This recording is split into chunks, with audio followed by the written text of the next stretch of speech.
So titingnan po natin yung kakalabasan po ng cabinet ni Kuya Belgium. At ikinakabit na po ang cabinet dito. Bakit naman tayo ng delivery receipt?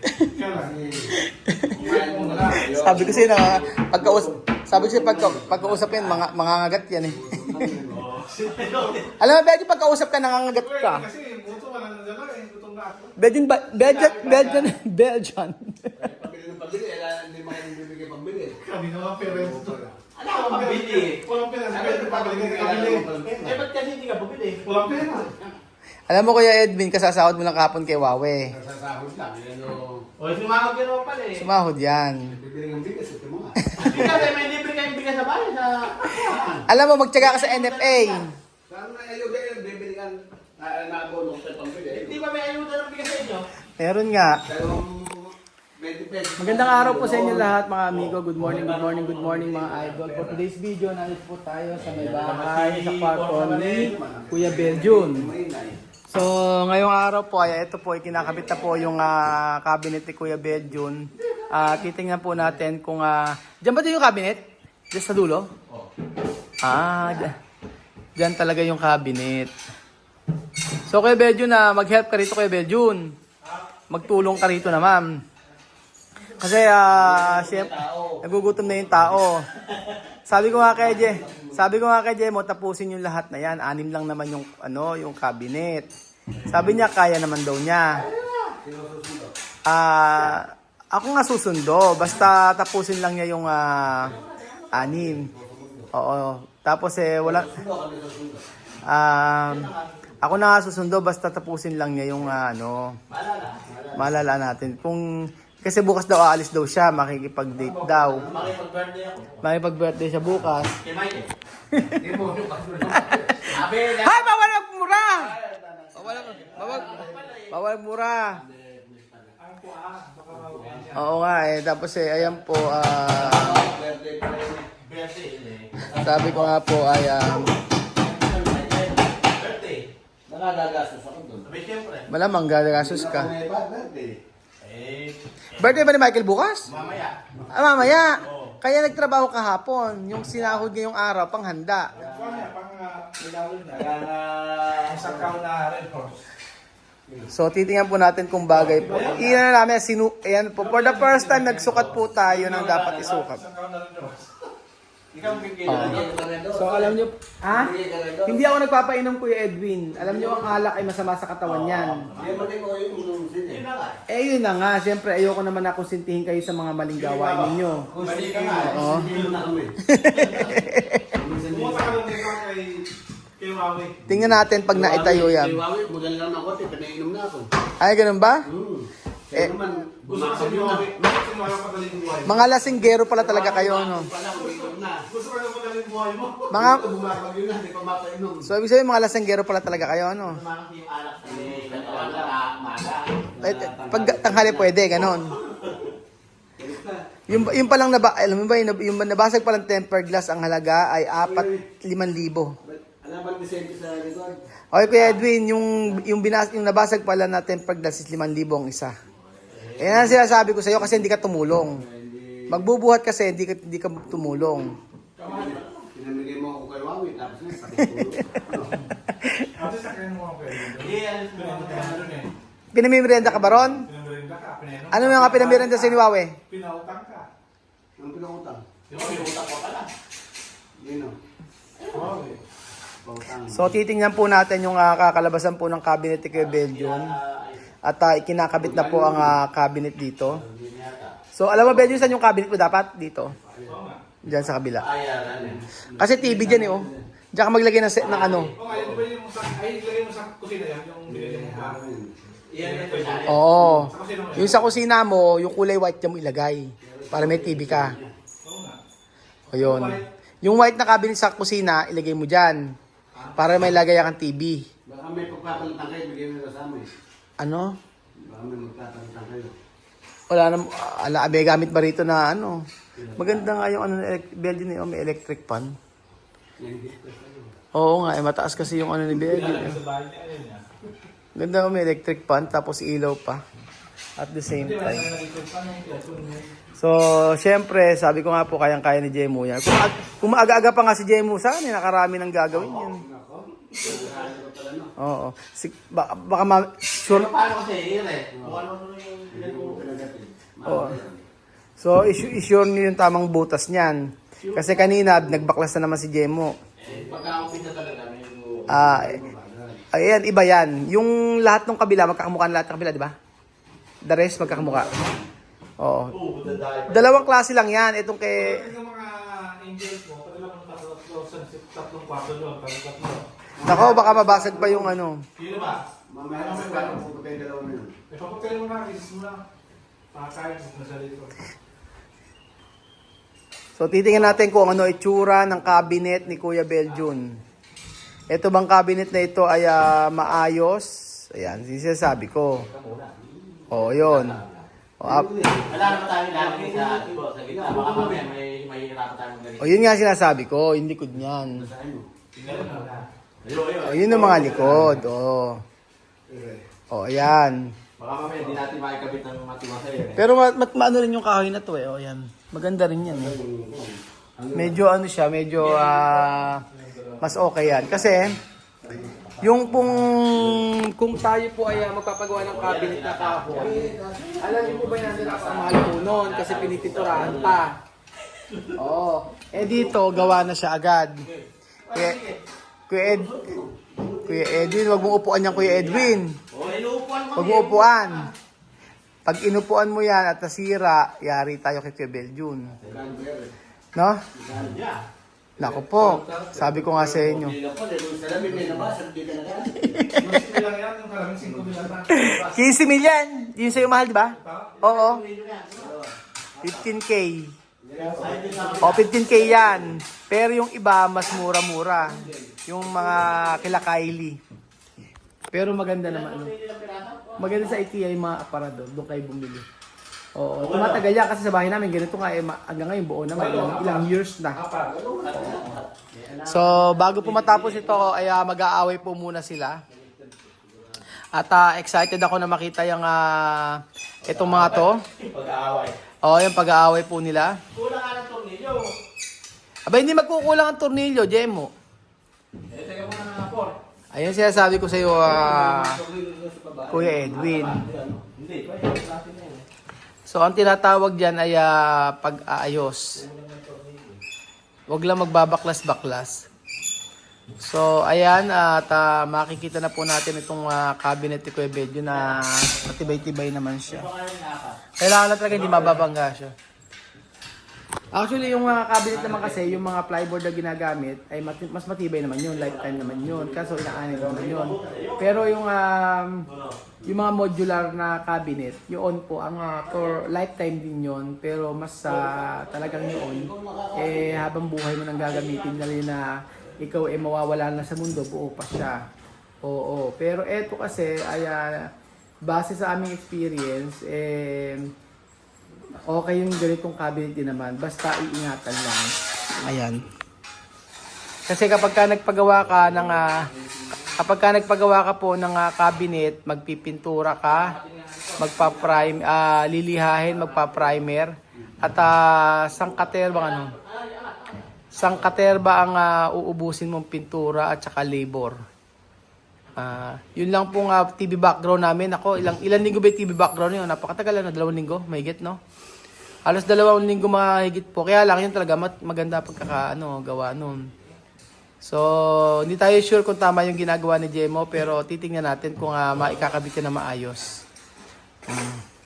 So, sa mga cabinet po, mga amigo, i-try nyo po na, kung talaga gusto nyo na mas matagalan ng modular cabinet po. Pero medyo mahal po siya. Medyo mahal siya at talagang sabi ko nga yung tibay lang naman, mas maganda yung modular cabinet. Kaso nga lang po, kami ay nag-aapura at saka ito naman tatagal din naman. Pwede na rin to.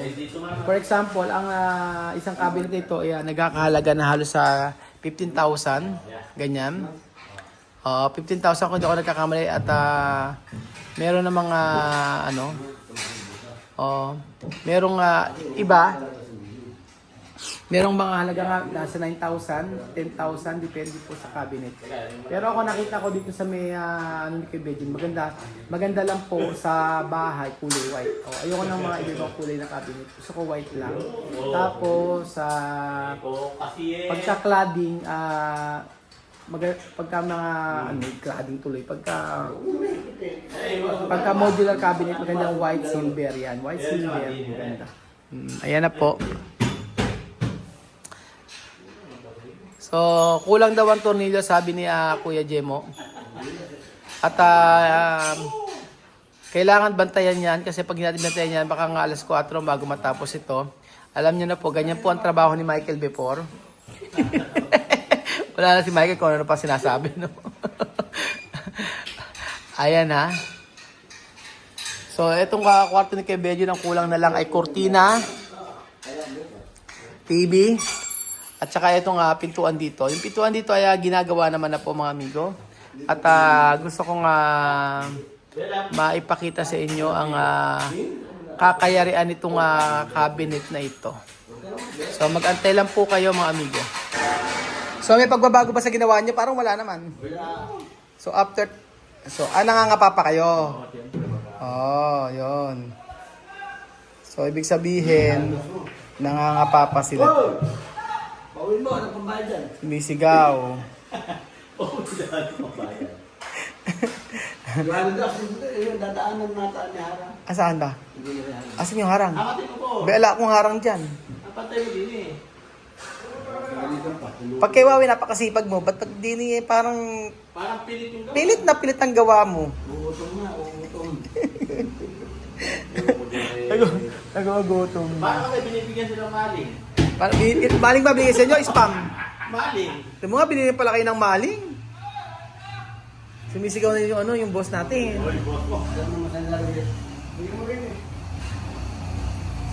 So, ayun na po yung boss natin, sumisigaw na. So, sure na yan, Jemo. Sure na yan. Ayun, sure na raw po ito. At titingnan natin kung ano yung katatapusan nito. Siyempre, walang uuwi hanggang hindi natatapos ito kasi... kasi bilhin. Yan naman kasi kwento ka kasi ng kwento eh.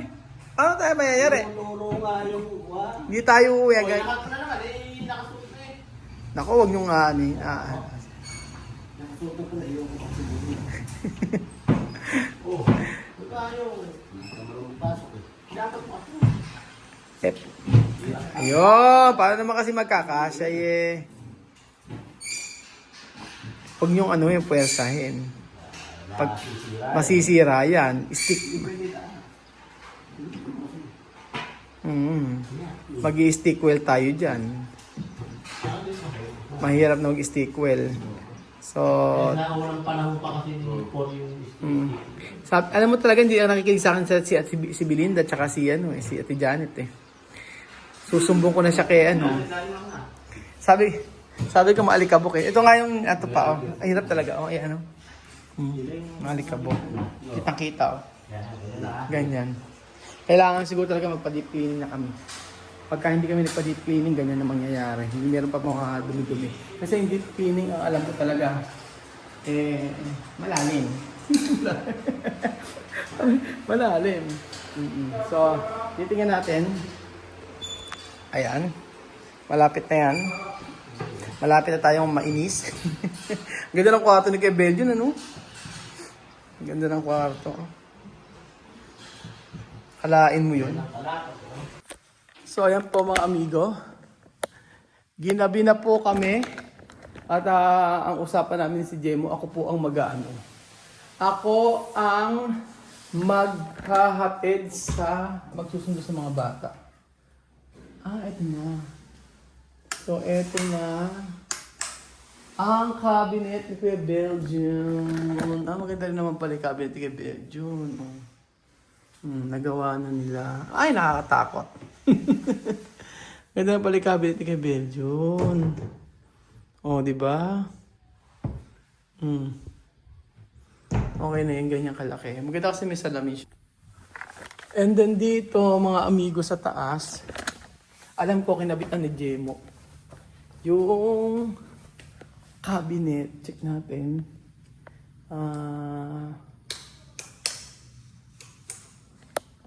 Check natin yung ala pa yung pinto rito. Ito ang room ni Chuchen. Okay, pwede dito. Pwede ka siya. Okay, maganda. O, di ba? Maganda dito. Cortina. Ay, hindi siya pwede. Kasi magba-blinds dito eh. Dapat ito dito sa kabila. Pero maluwang ha. O. Marami kasi nagsasabi na maliit daw yung room sa taas. O, hindi po totoo mga amigo. So, mas malaki pa nga po ito kaysa dun sa may bahay namin eh. So, blinds na lang ang kulang. Ayan. Picture si Chuchen. Oh. Maluwang siya. Maluwang talaga siya. Para lang hindi. So, eto dapat dito sa kabila. Ayan. So, may cabinet na rito. Ayan. And then, pwede kasi ito dito sa kabila. Ayan, madumi siya. O, tingnan nyo. Kailangan talagang linisan. Kahit yung mga wall. Ayun. So, pero maganda naman siya. Oh, gusto ko ganyan. Okay naman yung cabinet.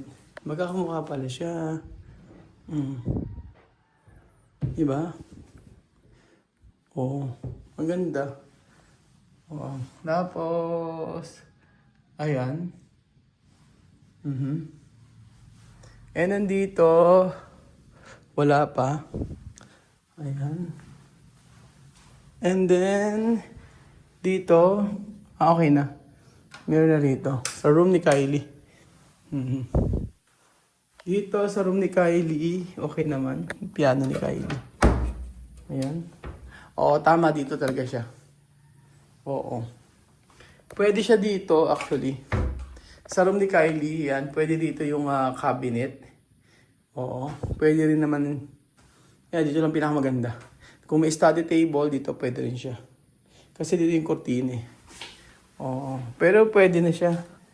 Okay na yan. Di ba?